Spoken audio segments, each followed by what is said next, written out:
ଭାଇନା ଆଜ୍ଞା ରୋଷେଇ ଚାଲିଛି ନାଇଁ? ଓହୋ ରୋଷେଇ କଲା ବେଳେ ତମେ ଯୋଉ ମତେ ହଇରାଣ କରୁଛ ଭାଇନା ଭାଇନା ଭାଇନା ଭାଇନା କଣ ଭାଇନା ଦେଖୁଛ ରୋଷେଇଟା ହଉଛି ଭାଇନା ଭାଇନା ରୋଷେଇ କ'ଣ କରୁଛ ଦେଖି? କଣ କରିବି ଏଇଟା କ'ଣ ଆଳୁ ତରକାରୀ? ସେଇଠି ଆସିକିରି ପହଞ୍ଚିଲି ରୋଷେଇ କରିବା ପାଇଁ ପ୍ଲାନିଂ ହେଲା ଅରୁଆ ଚାଉଳ ଅଛି ସବୁ ଅଛି ଦେଖିଲା ବେଳକୁ ମେନ୍ ଜିନିଷ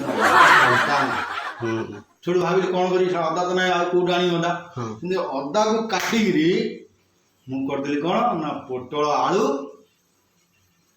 ଗାର୍ଲିକ ଚିକେନ ଗାର୍ଲିକ ଚିକେନ ଗୋଟେ ଅଛି ପୁଣି ହେଲା ଓହୋ ସାଧା ଚିକେନ ଏଇଠି ସାଧା ଚିକେନ ଏଥିରେ ଆମର ଆଳୁ ପଡ଼ିଛି ପୋଟଳ ପଡ଼ିବ ସୋୟାବିନ ବଡ଼ି ପଡ଼ିବ ପୁରା ଏକଦମ ରେଡ଼ି ଦେଖନ୍ତୁ ତମ ଝାଳ କାହିଁ ବାହାରୁନି? ତୁମେ ଏତେ ଗରମ ରୋଷେଇ କର ଝାଳ କାହିଁ ତମର? ଝାଳ ବାହାରିବାର ଗୋଟେ ଖାସିୟତ ଅଛି କ'ଣ? ମୋର ଯୋଉ ସଢୁ ହଁ ଏକ ନମ୍ବର ଚାହା ସେ କ'ଣ କରିଛନ୍ତି ସେପଟ ବେଡରୁମ୍ ଗୋଟେ ଏସି ଲଗେଇ ଦେଇଛନ୍ତି ଗୋଟେ କୋଣା କରିକିରି ଗୋଟେ ଫ୍ୟାନ୍ ଲଗେଇ ଦେଇଛନ୍ତି ଡାଇରେକ୍ଟ ତାଙ୍କ ସ୍ତ୍ରୀ ଏଠି ଥଣ୍ଡା ପବନ ପାଉଛି ଆଉ କ'ଣ କରିବା ଏଇ ତ ଚାଲିଛି ରୋଷେଇ। ତାହେଲେ ଏଇଟା ହେଲା ତରକାରୀ, ଏଇଟା ଭାତ ଆଉ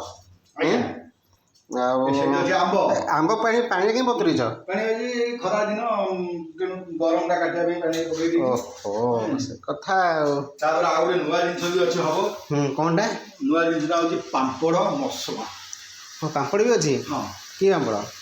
ପାମ୍ପଡ଼ ଆମର ବିରି ପାମ୍ପଡ଼ ବିରି ପାମ୍ପଡ଼ କି ରାଶି ପାମ୍ପଡ଼ କେତେ କ'ଣ ଅଛି? ରାଶି ପାମ୍ପଡ଼ ଟିଏ ଅଛି ସେଇଟାକୁ ପାମ୍ପଡ଼ ମସଲା ପାମ୍ପଡ଼ ଓହୋ ମାନେ ଗୋଟେ ନିଆରା ପିଆଜ ପଡ଼ିବ ଲେମ୍ବୁ ପଡ଼ିବ ଚାଟ୍ ମସଲା ପଡ଼ିବ ବିଲାତି ପଡ଼ିବ ଏକ୍ସେଟ୍ରା ଏକ୍ସେଟ୍ରା ଅଛି ତା ଦେହରେ ଆଉ ଓକେ ଓକେ ହଉ ତମେ ରୋଷେଇବାସ କର ଆଉ ସ୍ୱାଦ ଚାଖିଲା ପରେ ଜଣା ପଡ଼ିବ ରେଟିଂ କରା